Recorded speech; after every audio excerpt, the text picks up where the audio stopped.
ಆದ್ರೆ ಕುಂತು ಬಾರೋ ಒಂದ್ ನೆಮ್ಮದಿ ಬೆಳೆದ ಮಾರೋ ಒಂದ್ಗಿಲ್ಲ. ಉಪಯೋಗಿಸಿ ಮಾಡಿದ್ರೆ ಮಿಶ್ರ ಬೆಳೆ ಬಹಳ ಒಳ್ಳೇದು. ಒಂದ್ ಬೆಳೆ ರೇಟ್ ಸಿಕ್ತಿರೋ ಇನ್ನೊಂದ್ ಬೆಳೆಗಾದ್ರೂ ಸಿಗ್ತದೆ. ಈಗ ನಮ್ದು ಒಂದು ಕೇಸಿಂಗ್ ಪೈಪು ತೂಕಿ ಹಿಡಿದು ಹೋಯ್ತು. ಇದು ದುಡ್ಡು ಊಟಲ್ಲ ಕಳ್ಳೆ ಗಿಡದ ಕೆಲವು ರೈತರುಗಳು ಗೊಳೋ ಅಂತಾರೆ. ಅತ್ತ ಸಮಸ್ಯೆನೂ ಆಗಿದೆ. ಕೆಲವಕ್ಕೆಲ್ಲ ಬಿತ್ತನೆ ಬೀಜಗಳು ಸರಿ ಇರಲ್ಲ. 2 ಅವರ್ ಕೆಲಸ ನನ್ಗೇನೆ ಹೇಳ್ತೀಯ ಒಂದ್ ದಿನದ ಕೂಲಿ ಕೊಡಿ ಅಂತಾರೆ. ಬೇಡ ಅಂದ್ರೆ ನಮ್ ಬರೋದೇ ಇಲ್ಲ ಅಂತಾರೆ. ಬಂದ್ ಫಸಲು ಮಳೆ ಹಾನಿಯಾಗಿ ಉದುರೋಗುತ್ತೆ ಅಷ್ಟೇ. ನಮಸ್ಕಾರ ಸ್ನೇಹಿತರೆ, ನಾನು public talk Kannada YouTube channel ಇಂದ ಜವಳಿ ಕೊಟ್ರೇಶ್. ಇಲ್ಲಿ ನಾನು ತಿಮ್ನಾಗ್ನಳ್ಳಿದ್ದೀನಿ. ತಿಮ್ನಾಗ್ನಳ್ಳಿಯಲ್ಲಿ ಚೆನ್ನಪ್ಪ ಸರ್ ಅಂತ ಒಬ್ರು ರೈತರಿದ್ದಾರೆ.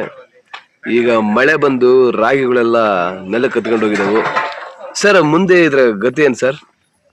ಇಷ್ಟೇ ಮಳೆ ಆದ್ರೆ ಬೆಳೆ ಬಂದಿರ್ತಕ್ಕಂತ ಬೆಳೆ ಕೆಲವರಿಗೆ ಅವು ಕೈ ಸಿಗ್ತವೆ. ಕೆಲವು ಲೇಟ್ ಆಗಿ ಬಿತ್ತನೆ ಆದವಕ್ಕೆ ಮಳೆ ಬೇಕು. ಹೌದು. ಮುಂದಾಗಿ ಬಿತ್ತನೆ ಆದಂತವಕ್ಕೆ ಮಳೆ ಬೇಕಿಲ್ಲ. ಈಗ ಮಳೆರಾಯ ಯಾರನ್ನ ನೋಡ್ತಾನೆ ಅಂತ ಗೊತ್ತಿಲ್ಲ. ಹೌದೌದು. ಈಗ ಬಂದಿರೋ ಬೆಳೆ ಅತಿವೃಷ್ಟಿಯಾಗಿ ನಾಶ ಆಗ್ತದೆ. ಹೌದು. ಅನಾವೃಷ್ಟಿಯಾಗಿ ಹಂಗೆಲ್ಲ ಒಂದೊಂದ್ ಸಮಸ್ಯೆ ಆದೇ ಆಗ್ತದೆ. ಹೌದು. ಏನು ಮಾಡಕ್ಕೆಲ್ಲ ದೇವ್ರ ಕೈಲಿದೆ. ಅನ್ನ ಕೊಡೋದು ಬಿಡೋದೆಲ್ಲ ದೈವೇಚ್ಛೆ. ಸರ್ ಇನ್ನೊಂದು ಅತಿ ಅಡಿಕೆ ಚೇಣಿ ಮಾಡೋನಿ ಮಳೆ ಬೇಡ. ಯಾಕೆ ಅಂದ್ರೆ ಅವ್ನ ಅಡಿಕೆ ಒಣಗಿಸ್ಬೇಕು, ಆಳುಗಳು ಕಟ್ಕೊಂಡು ಹೋಗಿ ತೋಟದಿಂದ ಕಾಯಿ ಕುಯ್ಕೊಂಡ್ ಬರ್ಬೇಕು. ಮಧ್ಯಾಹ್ನಕ್ಕೆ ಮಳೆ ಬಂದ್ರೆ ಒಂದ್ ದಿನದ ಕೂಲಿ ಕೊಡ್ಬೇಕು. 2 ಅವರ್ ಕೆಲಸ ನನ್ಗೇನೆ ಹೇಳ್ತೀಯ ಒಂದ್ ದಿನದ ಕೂಲಿ ಕೊಡಿ ಅಂತಾರೆ. ಬೇಡ ಅಂದ್ರೆ ನಮ್ ಬರೋದೇ ಇಲ್ಲ ಅಂತಾರೆ. ರೈತರದ್ದು ಒಂದೊಂದ್ ಸಮಸ್ಯೆ ಇದ್ದೇ ಇರ್ತದೆ. ಏನು ಮಾಡಕ್ಕಾಗಲ್ಲ. ಅದನ್ನೆಲ್ಲ ಕಳೆದು ಉಳಿದಿದ್ದು ರೈತಂಗೆ ಸಿಕ್ಕಿದ್ದೇ ಲಾಭ ಅಷ್ಟೇ. ಸರ್ ರೈತರು ಅಷ್ಟೆಲ್ಲ ಕಷ್ಟಪಟ್ಟು ಬೆಳಿತಾರೆ, ಆದ್ರೆ ಇದು ದಲ್ಲಾಳಿಗಳ ಪಾಲಾಗುತ್ತೆ ಹೆಚ್ಚಿನ ಲಾಭ ಅಂತಾರಲ್ಲ, ಇದಕ್ಕೇನ್ ಹೇಳ್ತೀರಾ ಸರ್? ದಲ್ಲಾಳಿಗಳು ಅಂದ್ರೆ ಈಗ ಕೊಂಡು ವರ್ತಕರು ಇಲ್ಲ ಅಂದ್ರೆ ರೈತ ಮಾರಾಟಕ್ಕಾಗಲ್ಲ. ದಳ್ಳಾಳಿ ಇಲ್ಲ ಅಂದ್ರೆ ಮಾರಕ್ಕಾಗಲ್ಲ. ದಳ್ಳಾಳಿ ಇದ್ರೆ ಅವ್ನು ಕೇಳಿದಷ್ಟು ಕೊಡ್ಬೇಕು. ಏನು ಮಾಡಕ್ ಕಮಿಷನ್ ಹೋಗ್ತದೆ, ತೂಕದಾಗ ಹೊಡಿತಾರೆ ಎಲ್ಲ. ರೈತನಿಂದ ಸಕಲ ಜೀವಿನೂ ಬದುಕ್ಬೇಕು, ದಳ್ಳಾಳಿನೂ ಬದುಕ್ಬೇಕು, ಕುಂತು ಮಾರೋನು ಬದುಕೊಂಡು ಕುಂತು ಮಾರೋನು ಬದುಕ್ಬೇಕು. ಆದ್ರೆ ಕುಂತು ಬಾರೋ ಒಂದ್ ನೆಮ್ಮದಿ ಬೆಳೆದ ಮಾರೋ ಒಂದ್ಗಿಲ್ಲ. ಅಂದ್ರೆ ಕುಂತು ಮಾರೋನಿಗೆ ಲಾಭ ಜಾಸ್ತಿ, ಬೆಳೆದು ಮಾರೋನಿಗೆ ಲಾಭ ಇಲ್ಲ. ಅವನು ಲಾಭ ನಷ್ಟ ಮಾಡ್ಕೊಳಕ್ ಹೋಗಲ್ಲ. ಹಾಗೆ ಸರ್, ಅತಿ ಹೆಚ್ಚು ಮಳೆ ಆದ್ರೆ ಭತ್ತಗಳು ಜುಳ್ಳಾಗ್ತಾವ ಅಂತ ಕೇಳ್ಪಟ್ಟೆ, ಇದು ನಿಜನಾ ಸರ್? ಜೊಳ್ಳಾಗೋ ಸೀನ್ ಬರಲ್ಲ. ಭತ್ತ ಮಳೆಗೆ ಜೊಳ್ಳಾಗಕ್ ಅವಕಾಶ ಇಲ್ಲ, ರೋಗ ಬರ್ದೇ ಇರ್ಬೇಕಷ್ಟೇ. ಬಟ್ ಗದ್ದೆಗೆ ನೀರ್ ಅತಿಯಾಗಿ ಬೇಕೇ ಬೇಕು ಅನ್ನುವಾಗ ಮಳುವಿದೇನಾಗಲ್ಲ. ಬಂದ್ ಫಸಲು ಮಳೆ ಹಾನಿಯಾಗಿ ಉದುರೋಗುತ್ತೆ ಅಷ್ಟೇ. ಭತ್ತಕ್ಕೆ ಸಂಬಂಧಪಟ್ಟಿದ್ದಾಗಿ ಮಳೆ ಜಾಸ್ತಿ ಆದ್ರೆ ಉದುರೋಗುತ್ತೆ, ಕೈ ಸಿಗಲ್ಲ. ಮಳೆ ತೆಗಿದ್ರಲ್ವ ಕುಯ್ದು ಈ ಒಕ್ಕಣೆ ಮಾಡೋದಕ್ಕೆ, ಅದು ಅವಾಯ್ಡ್ ಆಗ್ಬೇಕು. ಸರ್ ಆಮೇಲೆ ಕಡ್ಲೆ ಗಿಡ ಜೊಳ್ಳಾಗ್ಬಿಟ್ಟಿದ್ದಾವು ಅಂತ ಕೇಳ್ಪಟ್ಟೆ ನಾನು. ಯಾಕಂದ್ರೆ ಅದು ಈಗ ಕೆಲವಕ್ಕೆಲ್ಲ ಬಿತ್ತನೆ ಬೀಜಗಳು ಸರಿ ಇರಲ್ಲ. ಹಂಗಾಗಿ ಇಳುವರಿ ಬರಲ್ಲ. ಬೀಜ ದುಡ್ಡು ಊಟಲ್ಲ ಕಳ್ಳೆ ಗಿಡದ ಕೆಲವು ರೈತರುಗಳು ಗೊಳೋ ಅಂತಾರೆ. ಅತ್ತ ಸಮಸ್ಯೆನೂ ಆಗಿದೆ. ಸರ್ ಈಗ ಹಸೆ ಕಡ್ಲೆಕಾಯಿನ ಕಿದ್ಬಿಟ್ಟು ಮಾರ್ತಾರಲ್ಲ, ಅದ್ರಲ್ಲಿ ಹೆಚ್ಚು ಲಾಭನೋ ಅಥವಾ ಕಡ್ಲೆಕಾಯಿನ ಕಿದ್ಬಿಟ್ಟು ಒಣಗಿಸ್ಬಿಟ್ಟು ಅದನ್ನ ಮಾರೋದ್ರಿಂದ ಕಡ್ಲೆಕಾಯಿ ಅರ್ಜೆಂಟ್ ದುಡ್ಡು ಬರ್ತದೆ. ಒಣಗಿಸ್ ಮಾರುವಾಗ ಕಾಯಿ ತಿನ್ಬೇಕು. ಈಗ ನಾವೇ ಮಾಡ್ಕೊಂಡು ಉಣ್ಣೋಕು ಯಾರೋ ಮಾಡಿದ್ ಉಣ್ಣೋದು ವ್ಯತ್ಯಾಸ ಇರುತ್ತಲ್ಲ. ಹೌದು. ಯಾರೋ ಮಾಡಿದ್ ಉಣ್ಣೋದು ಹಸಿ ಕಾಯಿ ಮಾರ್ದಂಗೆ, ಒಣಕಾಯಿ ಮಾರೋದು ನಾವೇ ಮಾಡ್ಕೊಂಡು ಉಣ್ಣಂಗೆ. ಯಾಕೆ ಅಂದ್ರೆ ಒಣಗಿಸ್ಬೇಕು, ಒಣಗಿದ ಮೇಲೆ ಮಾರ್ಕೆಟ್ಗೆ ಹೋಗ್ಬೇಕು. ಹೌದು. ಅದು ನಾವೇ ಅಡಿಗೆ ಮಾಡ್ಕೊಂಡು ಉಣ್ಣಂಗೆ ಲೇಟ್ ಆಗ್ತದೆ. ಲಾಭ ಯಾವ್ದ್ರಲ್ಲಿ ಜಾಸ್ತಿ ಸರ್? ಲಾಭ ಎಲ್ಲವೂ ಅಲ್ಲಲ್ಲಿ ಈಕ್ವಲ್ ಇರುತ್ತೆ. ಹಸಿಕಾಯಿ ಒಣಗಿಸ್ ಮಾರಿದಾಗ ರೇಟ್ ಏರ್ದ ಮಾರ್ಕೊಂಬೋದು. ಹಸಿಕಾಯಿ ಮಾರ್ಬೇಕು ಅಂದ್ರೆ ಮಡ್ಗಂಗಿಲ್ಲ, ಹಿಂದಲೇ ಮಾರ್ಬೇಕು. ಅದು 3 ದಿನ ಬಿಟ್ಟು ಮಾರಕ್ ಹೋದು ಬೂಸ್ಟ್ ಬರುತ್ತೆ. ಇವತ್ತು ಕೇಳ್ಬೇಕು, ನಾಳೆ ಮಾರ್ಕೆಟ್ಗೆ ಹೋಗ್ಬೇಕು.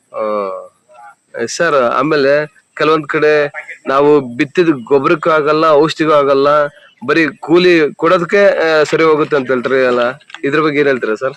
ಏನು ಮಾಡಕ್ಕಲ್ಲ, ರೈತ ಬೆಳೆಯಬೇಕು. ರೈತ ವ್ಯವಸಾಯ ಬಿಟ್ಟು ಏನು ಮಾಡಕ್ಕಾಗಲ್ಲ. ಮಾಡಲ್ಲ, ನಾವ್ ಇರೋ ಸತ್ಯ ಹೇಳ್ತೀವಿ. ಯಾರಿಗೆ ಏನು ಅನ್ಸುತ್ತೋ. ಅತಿ ಮಳೆ ಆದ್ರೆ ಅಡಿಕೆ ಬೆಳೆಗೆ ಏನು ತುಂಬಾ ನಷ್ಟ ಆಗುತ್ತೆ.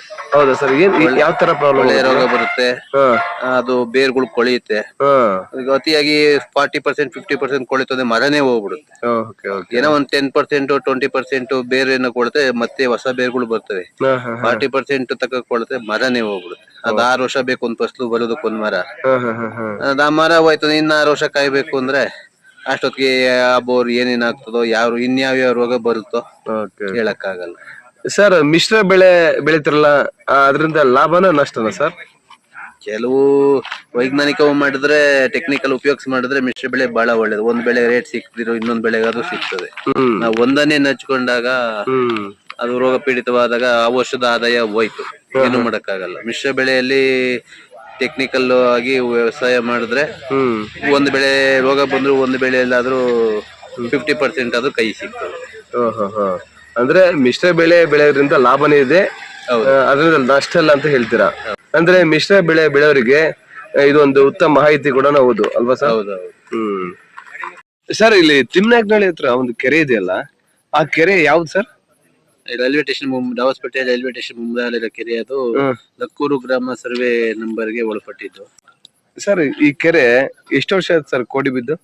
ಇದು ನನ್ನ ವಯಸ್ಸು 12 ವರ್ಷ 13 ವರ್ಷ ವಯಸ್ಸಲ್ಲಿ, ಅಂದ್ರೆ ಇಲ್ಲಿಗೆ 37-38 ವರ್ಷದ ಮುಂಚೆ ಕೋಡಿ ಹೋಗಿದ್ದು. 2020 ಮೊದಲನೇ ಕೋಡಿ ಹೋಯ್ತು.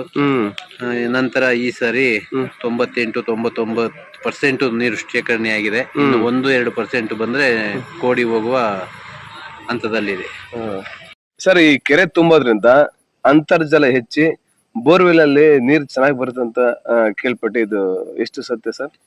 ಅದು 100% ಸತ್ಯನೇ. ಕೆರೆಯಲ್ಲಿ ನೀರು ಶೇಖರಣೆ ಆದ್ರಿಂದ ಅಂತರ್ಜಲ ಮಟ್ಟ ಏರುತ್ತೆ.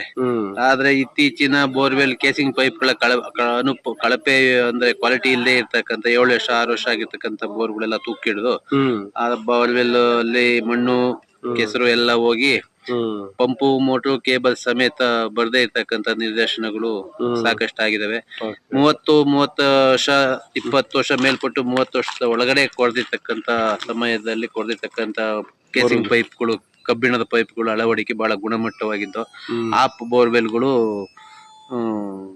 ಸ್ಥಿತಿ ಗಂಭೀರ, ಇದು ಬಹಳ ಗಟ್ಟಿಮುಟ್ಟಾದಂತ ಕೇಸಿಂಗ್ ಪೈಪ್ ಆಗಿರ್ತವೆ. ಅಂತ ಬೋರ್ವೆಲ್ಗಳು ಯಾವುದೇ ಹಾನಿಯಾಗಿರುವುದಿಲ್ಲ. ಇತ್ತೀಚಿನ 2000 ಇಸ್ವಿಯಿಂದ ಈಚೆ ಕೊರೆದಂತ ಬೋರ್ವೆಲ್ಗಳು ಬರೀ ದುಡ್ಡು ದುಬಾರಿ ಕೇಸಿಂಗ್ ಪೈಪ್ ಎಲ್ಲ ತುಂಬಾ ತೆಳುವು, ಕ್ವಾಲಿಟಿ ಇಲ್ಲ. 8 ವರ್ಷ 10 ವರ್ಷಕ್ಕೆಲ್ಲ ಫೇಲ್ ಆಗ್ತಾ ಇದಾವೆ.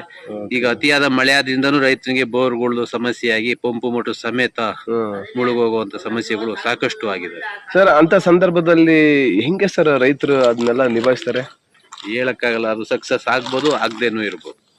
ಈಗ ನಮ್ದು ಒಂದು ಕೇಸಿಂಗ್ ಪೈಪು ತೂಕಿಡ್ದು ಹೋಯ್ತು. ಅದು ತಜ್ಞರ ಮಾಹಿತಿ ಪ್ರಕಾರ PUC ಪೈಪ್, ಅನ್ಸೈಜ್ PUC ಪೈಪ್ ಅಳವಡಿಸಿ ಬೋರ್ವೆಲ್ ಇಂದ ನೀರನ್ನು ಎತ್ತುತ್ತಾ ಇದ್ದೀವಿ. ಅದು ಸಕ್ಸಸ್ ಆಗಿದೆ. Super sir. ಸರ್, ನಿಮ್ಮೆಲ್ಲ ಮಾಹಿತಿಗೆ ತುಂಬಾ ಧನ್ಯವಾದಗಳು. Thank you. Welcome sir.